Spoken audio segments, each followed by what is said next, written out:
Super common question we get. Single bevels. 20 times a week, we get the question, when are you going to build a single bevel? And I say, we're not. And here's why. Um, this is how a single bevel edge looks. This is how a double bevel edge looks. A single bevel edge is inferior to a double bevel edge. And the reason is because this comes to such a fine point, but it's an unsupported edge. And so what these edges do is they tend to dull very quickly and they will fail very quickly or roll over. They're not near as durable as a double bevel edge. A very easy way to prove what I'm trying to show here is just go to all your hunting knives, go to your silverware drawer and find a single bevel knife. They don't exist because they don't hold their edge. So what is the advantage of a single bevel? People say that they rotate. Well, first off, even if they did, the last thing you want is a blade or a broadhead to actually rotates or creates rotation. The broadhead has no form of energy. The energy is only from the moving arrow.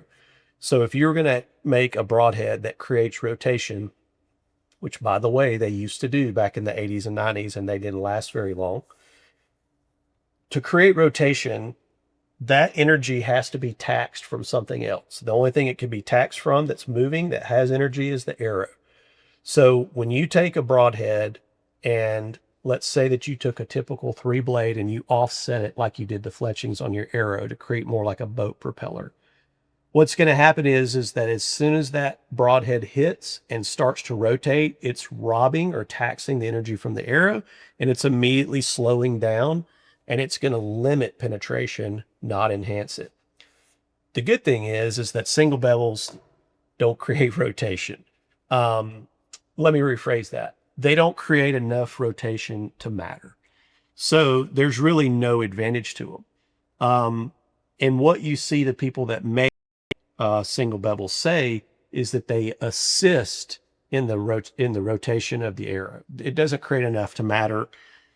If these small amount of bevels compared to the surface area of this entire broadhead, if that small amount of surface area was enough to create rotation, you'd never see an airplane that is 10% fuselage and 90% wing. It takes that amount of leverage to create rotation. This small amount right here, in conjunction with the fact that it's not parallel to the path, it's actually at an angle, it is not enough to create rotation in any shape, form, or fashion.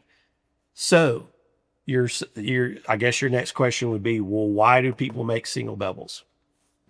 When broadheads were first being made, especially back when I was younger, a lot of them were made in garages. And it's difficult to create a double bevel edge without sophisticated machinery. So they make the single bevels with like just simple files. And that's how they were making simple edges. If you look at like machetes and different types of axes and tools that you see in like jungles and stuff, they're all single bevel because they're making them with rocks. It's like super easy to create an edge, but it is not a durable edge. So as technology advanced and broadheads started being made with double bevel edges, you very rarely saw single bevels. Unfortunately, the internet exists and this has come back to the forefront again, and people have started touting single bevels as creating rotation.